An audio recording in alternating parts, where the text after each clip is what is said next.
எங்களை பொறுத்த வரைக்கும் திறந்த மனதோடு இருக்கின்றோம். அணிகள் இரண்டும் இணைய வேண்டும். எங்களுடைய அணியைச் சேர்ந்த மூத்த தலைமை கழக நிர்வாகிகள், மூத்த அமைச்சர்கள் தெளிவாக சொல்லிவிட்டார்கள். ஆகவே எங்களை பொறுத்த வரைக்கும் அணி நீடிவதில் எந்த மாறுபட்ட கருத்தும் கிடையாது. திறந்த மனதோடு நாங்கள் இருக்கிறோம்.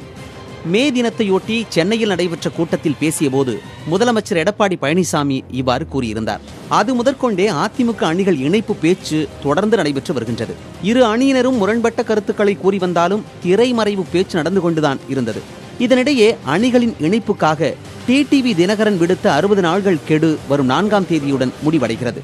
இணைப்பு நிகழாவிடில் 5ஆம் தேதி அதிமுகவின் தலைமை அலுவலகத்திற்கு வந்து கட்சி பணிகளில் தினகரன் ஈடுபடப் போவதாக செய்திகள் வெளியானதால் பரபரப்பு தொற்றிக் கொண்டது.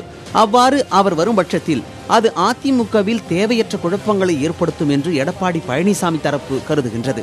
இத்தகைய சூழலில் அமைச்சர்கள் வேலுமணி, தங்கமணி மற்றும் மாநிலங்களவை எம்பி வைத்திலிங்கம் ஆகியோர் நேற்று இரவு பன்னீர்செல்வத்தை தொலைபேசியில் தொடர்பு கொண்டு இணைப்பு குறித்து பேசியுள்ளனர்.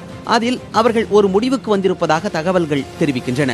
அணிகள் இணைப்புக்கு பின் எடப்பாடி பழனிசாமியே முதலமைச்சராக நீடிப்பார் என்றும் பன்னீர்செல்வம் அணியைச் சேர்ந்த பாண்டியராஜனை மீண்டும் அமைச்சரவையில் சேர்த்துக் கொள்வது எனவும் முடிவு செய்திருப்பதாக தெரிகிறது.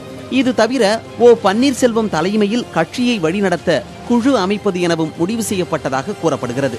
அது பற்றி பேசி இறுதி செய்யவே அமைச்சர்கள் மற்றும் நிர்வாகிகள் கூட்டத்திற்கு இன்று மாலை அழைப்பு விடுக்கப்பட்டுள்ளதாக அதிமுக வட்டாரங்கள் கூறுகின்றன.